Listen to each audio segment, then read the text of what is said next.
These Violent Delights, Chapter 15. Days later, Juliet could think of little else but the madness. She hardly reacted anymore when people called her name. She had ears only for the sound of screaming, and each time screams ran through the streets, she winced, wishing, aching to do something about it. A monster, Juliet thought. Her thoughts persisted in its cyclic loop as she leaned against the staircase and waited. There's a monster spreading madness on the streets of Shanghai. Ready to go? Lord Guy called down to her, pausing at the top to straighten the collar of his coat. Juliet forced herself back into the present. Sighing, she twirled the little clutch bag in her hands. Ready as ever. Lord Kai descended the rest of the stairs, then stopped in front of his daughter, his expression set in a frown. Juliet looked down at herself, trying to determine what had drawn his disapproval. She was wearing her American dresses again, this one slightly fancier to fit the occasion, with bundles of tulle at her shoulders that fell into sleeves. Was the neckline too low cut? Was this, for once, normal fatherly concern that wasn't about whether she could kill a man without flinching? Where's your mask? Close enough, I'll take it. Why bother? Juliet sighed. You're not wearing one. Lord Kai scrubbed at his eyes. Juliet couldn't tell if this was his general tiredness in preparing to deal with the Frenchman, or if he was exasperated with her childish behavior. Yes, because I am a 50-year-old man, her father replied. It would look ridiculous. Juliet shrugged, then started for the front door. You said it, not me. The night was brisk when they stepped out into the driveway, and Juliet shivered slightly, rubbing her hands against her bare arms. No matter. It was too late to go back for a coat now. She climbed into the car with her chauffeur's help and slid down to the seat to make room for her father. Most of their other family members who were attending the masquerade had already left. Juliet hadn't wanted to go anyway, so she had waited while Lord Kai took his time finishing up his work. He had only declared that it was time to get going when the sky turned pink and the burning orange sun started to brush the horizon. Lord Kai got into the car. Once he settled himself into his seat, he rested his hands on his lap and glanced over at Juliet. His expression set into another frown. This time he was eyeing the necklace that laced tightly around her throat. That's not a necklace, is it? It's not, Baba. That's garrote wire, isn't it? Indeed it is, Baba. How many other weapons have you concealed on yourself? 5, Baba. Lord Kai pinched the bridge of his nose and muttered, Ode Maya, have mercy on my soul. Juliet smiled like she had been complimented. Their car ride started forward and rumbled along smoothly, driving through the calmer rural roads into the city, honking every 3 seconds for the laborers and the men dragging rickshaws to get out of the way. Juliet usually made a habit not to look out the window, lest she make eye contact and a beggar approached, but for some inexplicable reason she looked up tonight, right in time to see a woman bawling on the sidewalk, cradling a body in her lap. The body was a bloody mess, hands stained red and throat so messy that its head was barely hanging on by force of the neck bone. The crying woman cradled the head, pressed her cheek to its deathly white face. The car started to move again. Juliet turned her gaze to the front, to the passing blur of the windshield, to the front seat, and swallowed hard. Why is this happening? She thought desperately. Has this city committed such awful sins that we have come to deserve this? The answer was yes, but it wasn't entirely their fault. The Chinese had built the pit, gathered the wood, and lit the match, but it was the foreigners who had come in and poured gasoline upon every surface, letting Shanghai rage into an untamable forest fire of debauchery. Here we are, the chauffeur said, braking. Juliet, her jaw tight, got out of the car. In the French concession, everything was a little bit shiny, even the grass beneath her feet. These gardens were usually gated, but they had been pulled wide open tonight, specifically for this function. When Juliet walked through the gates, it was as if she had entered another world, one far from the dirty streets and tightly cramped alleyways that she had just driven through. Here it was greenery and climbing vines and slick intentions, little gazebos sitting patiently in quaint nooks, and the darkness pulling the shadows of the tall wrought iron gates that bordered this garden log into the grass, growing longer with every second of the violet sunset. Despite the chill, Juliet was sweating a little as she browsed the crowds of people dispersed across these delicately kept gardens. Her first order of business was identifying where every relative had situated themselves, She found most of them easily, scattered about and socializing. Perhaps she had taken it a bit too far to bring so many weapons. Because of the knife strapped to the small of her back, her dress was too tight at her waist, and the white fabric at her knees was bunching up with every step. But Juliet couldn't help herself. By bringing weapons, she could fool herself into thinking she could act if disaster struck. She tried to acknowledge that there were some disasters she couldn't fight off with her knives. The foreigners certainly did not care. As Juliet walked, she overheard more than one giggle about the rumors of madness. British men and French women alike clinking their glasses in celebration regarding how intelligent it was to stay out of the local hysteria. They acted like it was a choice. "Come, Juliet," Lord Kai prompted from ahead, straightening his sleeves. Juliet followed obediently, but her eyes remained elsewhere. Under a delicate marble pavilion, a quartet was playing soft music, the sound floating toward a clearing where some foreigner merchants and their wives were dancing. There was an even ratio of scarlet gangsters and foreigners in attendance, merchants and officials alike, and a few were going as far as to be conversing in the fading twilight. She spotted Tyler within these groups, chatting with a Frenchwoman. When he saw her looking, he waved pleasantly. Juliet's mouth soured into a line. Nearby, the string of lights looped across the gazebo awnings, flared to life with a sudden whoosh. The gardens became illuminated with gold, pushing out the darkness that would have otherwise crept in when the sun settled completely into the sea. "Juliet," Lord Kai prompted again. Juliet had slowed her walk to a snail's crawl, without noticing. Begrudgingly, she picked up her pace. She had noted that most of the attendants remained in groups in those to whom they were alike. British women who had moved here with their diplomat husbands laughed with one another, their lace gloves swirling their pastel parasols. French officers clapped onto one another on the back, howling over whatever unfunny joke one of their superiors just told. Yet dispersed in different sections of the garden, 3 loners stood unassociated despite their best efforts to look as if they were occupied in proper business. Juliet stopped again. She cocked her head at one of them, the one who was intensely examining the plate in his hands. "Baba, doesn't that boy look Korean to you?" Lord Kai doesn't even follow the direction of her gaze. He put his hands around her shoulders and nudged her in the direction they were going. "Focus, Juliet." It was a moot command. Juliet didn't require any focus when they approached the Council General of France, because when the men spoke, she simply faded into the background. She was barely more than an ornament decorating the place. She tuned in and out of the main conversation, not even catching the Council General's name. Her focus was on the 2 men standing at attention behind him. "Do you want to get a sandwich afterward?" the first man whispered to the second in French. "I hate this catering. They're trying too hard to appeal to that bland country across the ditch." "You spoke my mind," the second responded quietly. "Would you look at them? A bunch of unrefined peasants." Juliet had tensed, but with the remark about the ditch, it was clear that they were referring to the British, not the Scarlet Gang. "They sip away at their tea and claim they invented it," the second man continued.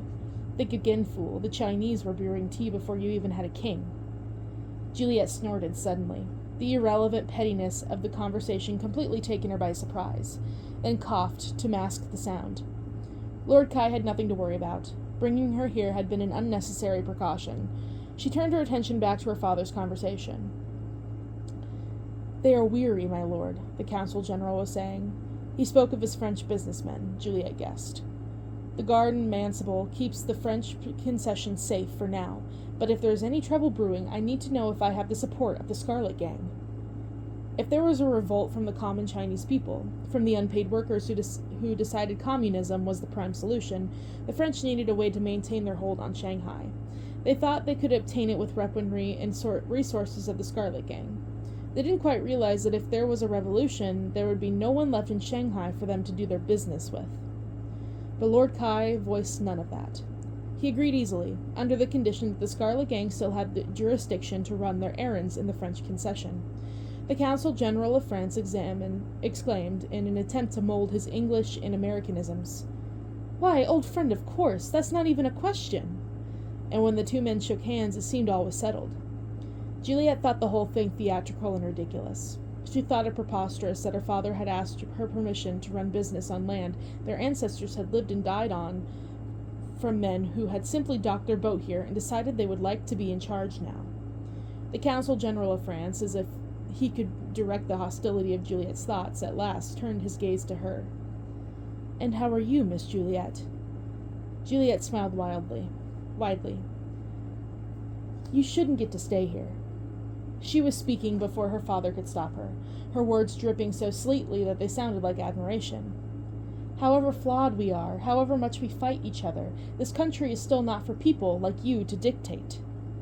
The Consul General's bright expression faltered, but only slightly, unable to determine if Juliet was taking a dig or making an innocent remark.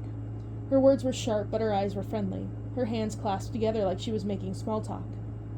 "Have a good day." Lord Kai cut in before any of the French could formulate a response. He steered Juliet away firmly, marching her by her shoulders. "Juliet," Lord Kai hissed, the moment they were out of earshot. "I don't think I had to teach you this, but you cannot say things like that to powerful people. It will be the death of you."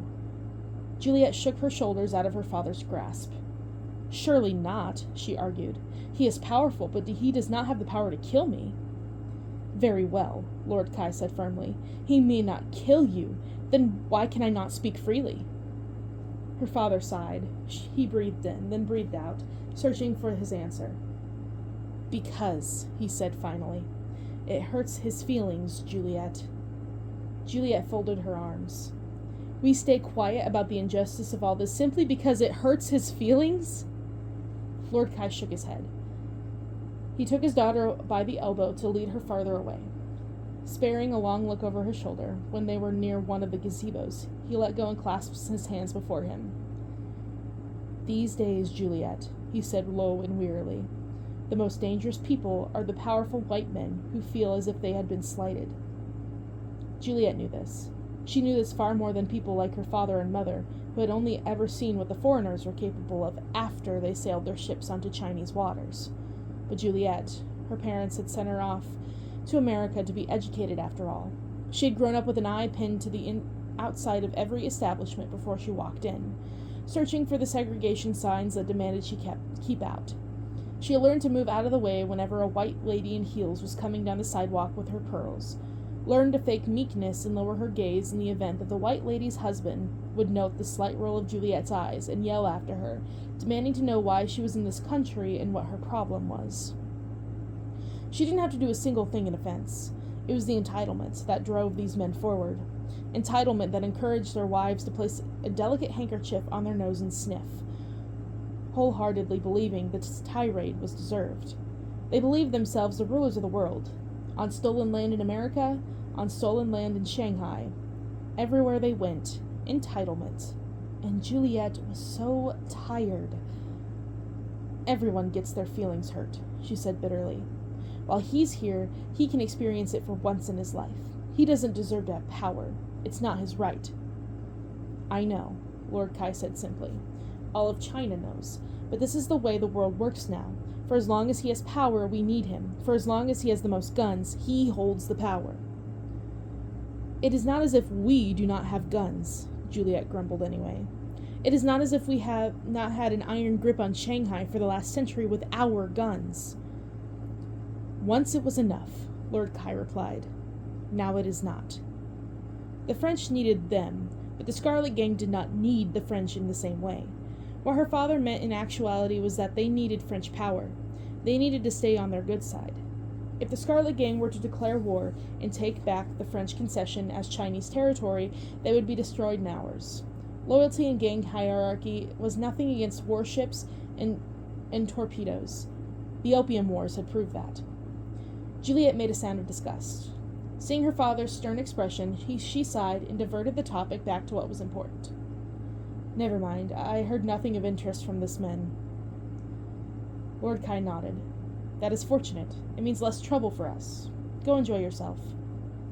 "Sure," Juliet said. By that she meant, "I'm getting food and then I'm leaving." She had spotted Paul Dexter coming through the gates. He was searching through the crowd. "I'll be hiding," Juliet coughed. "Pardon me, I'll be hovering by that tree." Unfortunately, despite how quickly Juliet passed away, she still wasn't fast enough. "Miss Kai, what a pleasant surprise." Having reached the food table, Juliet set her clutch down and primly picked up an egg tart.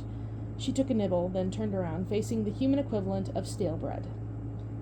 "How have you been?" Paul asked. He clasped his hands behind his back, stretching the blue fabric of his tailored suit. He wasn't wearing a mask either. His green eyes blinked at her unfettered, reflecting the gold lights above them. Juliet shrugged. "Fine."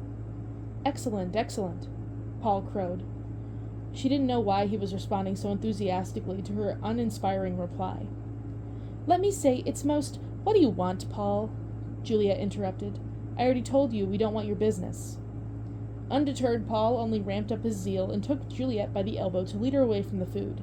At the back of her mind, she considered shooting him, but because this was a party with hundreds of rich foreigners mingling about, she decided that probably would not be the best course of action. She tensed her arm, but allowed Paul to lead her way. "Just to talk," he said. "We've taken our business straight to the other merchants. Worry not. I have no more intentions to bother the Scarlet Gang." Juliet smiled sweetly. Her teeth were gritted hard. "And if that is the case, why are you bothering with me?" Paul smiled sweetly back, though his expression appeared genuine. "Perhaps I am after your affection, pretty girl." Gross. She would bet her life savings that he only thought her pretty because she was digestible to Western standards. Her feminine beauty was a concept as fleeting as power. If she required a tan, put on some weight, and let a few decades pass, the street artists would not be rendering her face to sell their creams anymore. Chinese and Western standards alike were arbitrary, pitiable things. But Juliet still needed to keep herself in line, force herself to follow them if people were to look up to her. Without her looks, the city would turn on her. It would claim that she didn't deserve to be as competent as she was. The men, meanwhile, could be as tan, as fat, and as old as they wished. It would have no bearing on what people thought of them. Juliet removed her arm from Paul's grip, pivoting on her heel to return to the food. "No thanks. My affection is not one with such humdrum energy." It was as thorough a dismissal as any.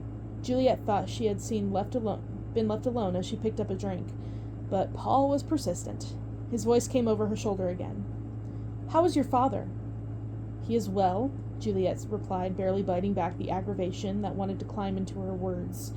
Out of social courtesy, she asked him in a light voice, "And how was yours?"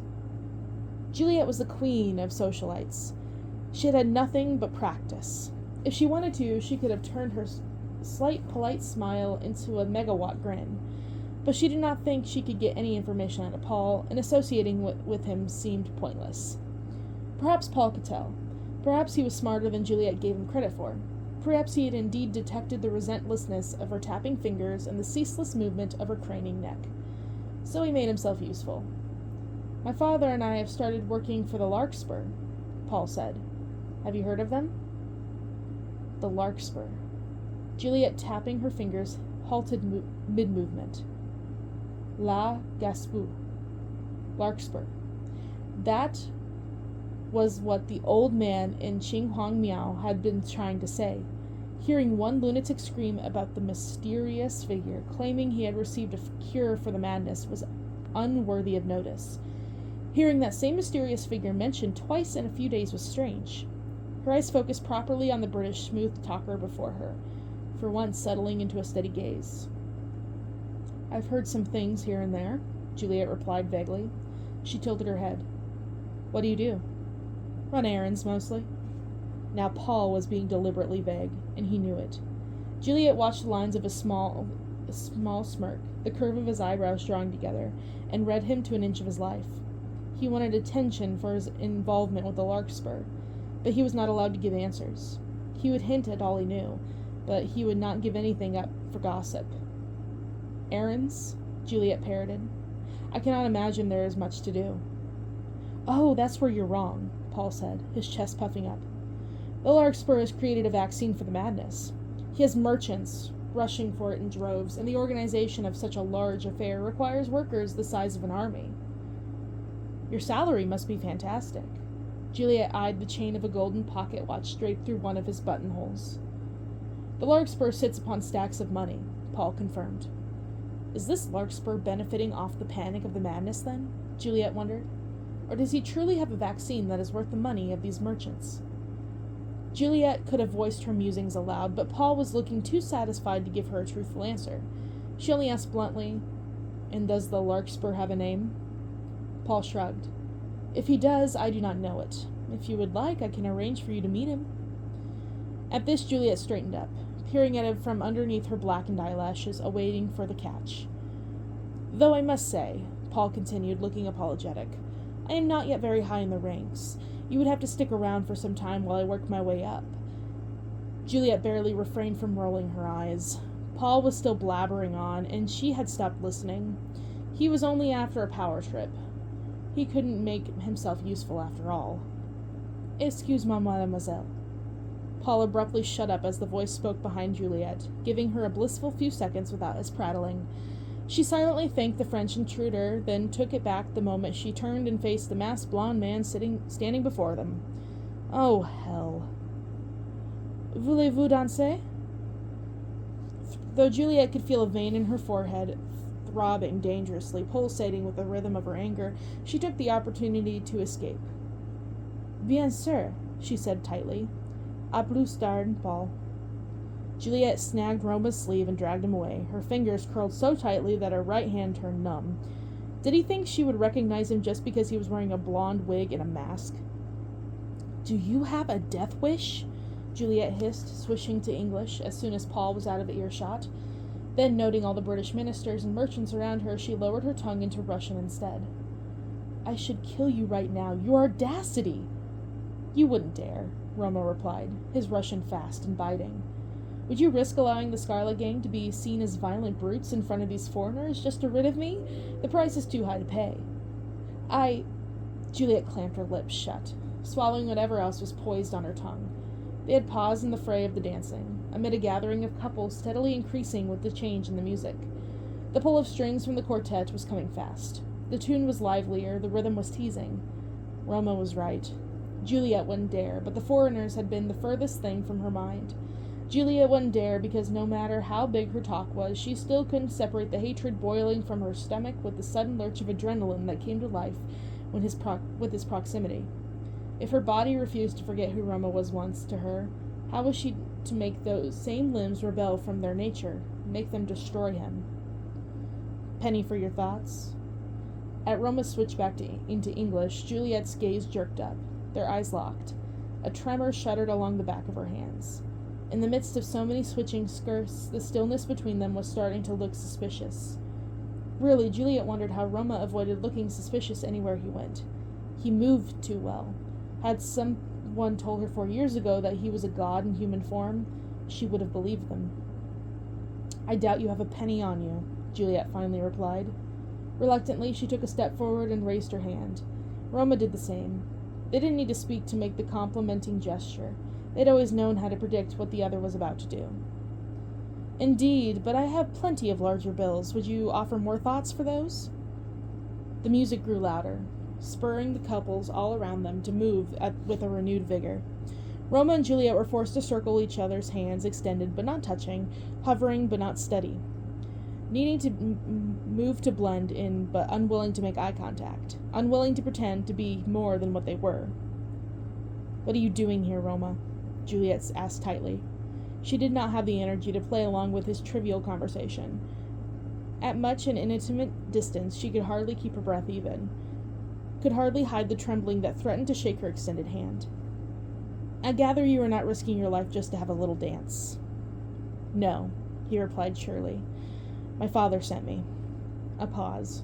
Only then did it seem like Roma was struggling to get his next word out.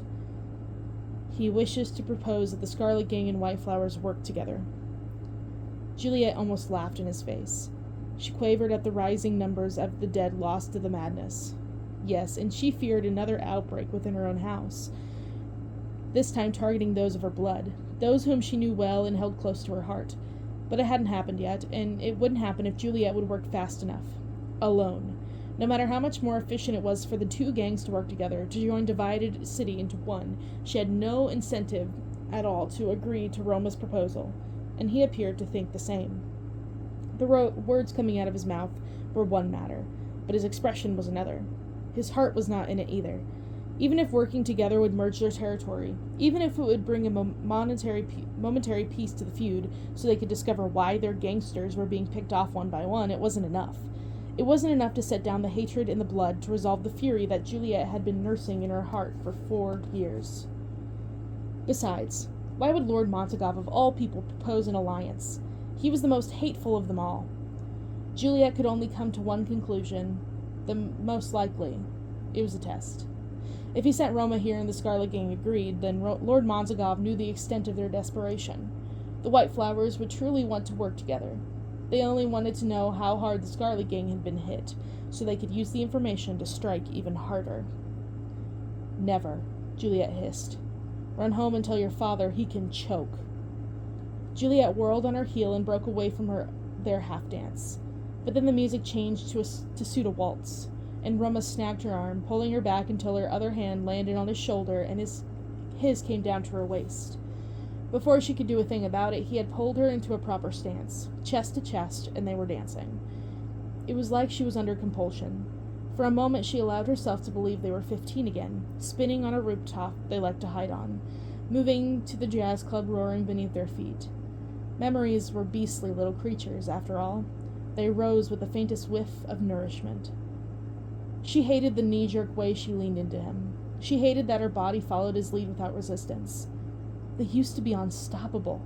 When they were together, they never had an ounce of fear, not when they were hiding in the back of a noisy club playing cards, nor when they made it their mission to sneak into every private park in Shanghai, a bottle of whatever Juliet had stolen from the liquor cabinet tucked underneath Roma's arm, giggling like a pair of idiots. It was all too familiar, the feeling of Roma's hands on her waist, his hand tucked in hers. Those hands were of such grace, but she knew better than anyone that blood was soaked through and through the lines of his palms. Lines that read like scripture in appearance were in truth nothing but sin. "This isn't proper," she intoned. "You gave me no choice," Roma replied. His voice was strained. "I need your cooperation." The music rang sharp and it moved fast, and as Roma twirled her outward, her skirts clinking alongside the tune, Juliet resistance snapped to attention. When she came back, she wasn't content to let Roma lead. Despite their stance, the moves, the steps, the angle of her hands, despite everything about the waltz that determined she was the subservient partner, Juliet started to dictate where they were stepping. "Why do you not dance with my father, then?" she asked, taking in a deep gulp of air as the next spin came. "He is the voice of the gang." Roma was fighting back. His grip was tight on her hand, and his fingers pressing into her waist like he was trying to press his fingerprints into her dress. If she had only had heard his voice, she would not have known the pressure he was under. His voice was easy, casual. "I fear your father would shoot me in the face." "Oh, and you don't fear that I would do the same? It would appear my reputation doesn't precede me." "Juliet," Roma said, "you have power." The music came to an abrupt stop, and they froze too, just as they were, eye to eye, heart to heart.